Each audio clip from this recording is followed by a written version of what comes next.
Halo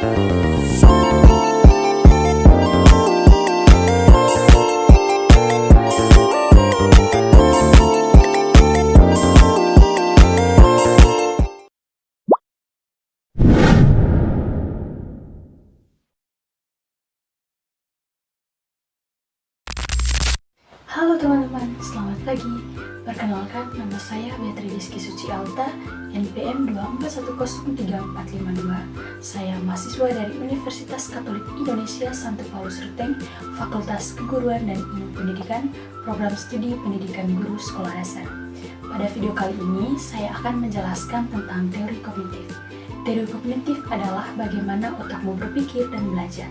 Pernahkah kamu bertanya-tanya bagaimana sih kita bisa mengingat nama teman, belajar rumus matematika, atau bahkan tahu cara mengikat tali sepatu? Nah, semua itu adalah bagian dari kerja teori kognitif. Bayangkan, otak kalian itu seperti superkomputer paling canggih di dunia.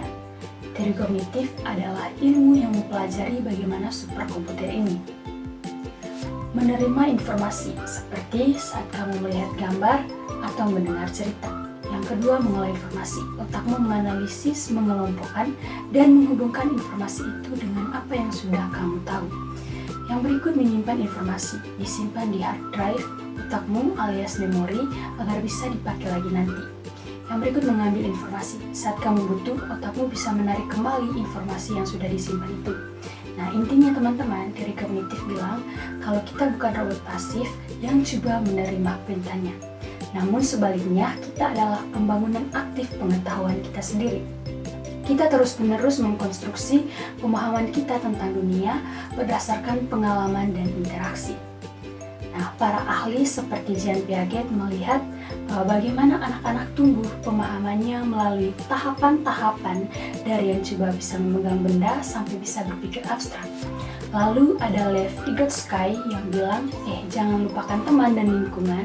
Menurutnya, kita belajar dari ngobrol, berinteraksi, dan dibantu oleh orang lain yang lebih tahu.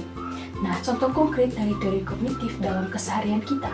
Nah, kita lihat bagaimana contoh konkret ini hidup dalam kehidupan kita sehari-hari. Yang pertama, salah satu contohnya adalah belajar resep masakan baru. Nah, saat kita mencoba resep makanan yang belum pernah kita buat, kita menerima informasi atau membaca resep. Nah, kita mengolah atau membayangkan bahan-bahan atau urutan dari langkah untuk memasak masakan baru.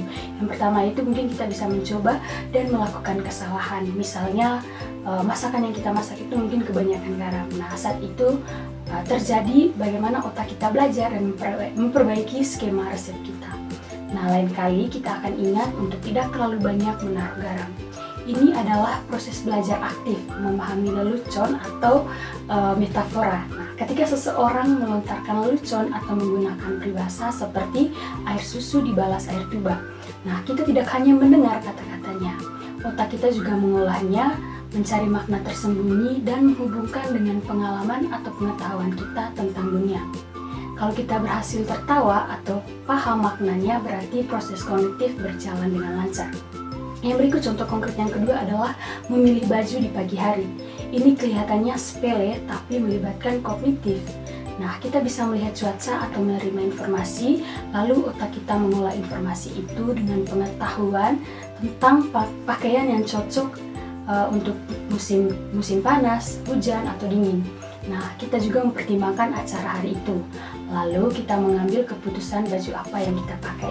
Oke teman-teman, itu adalah contoh pemecahan masalah pengambilan keputusan sehari-hari.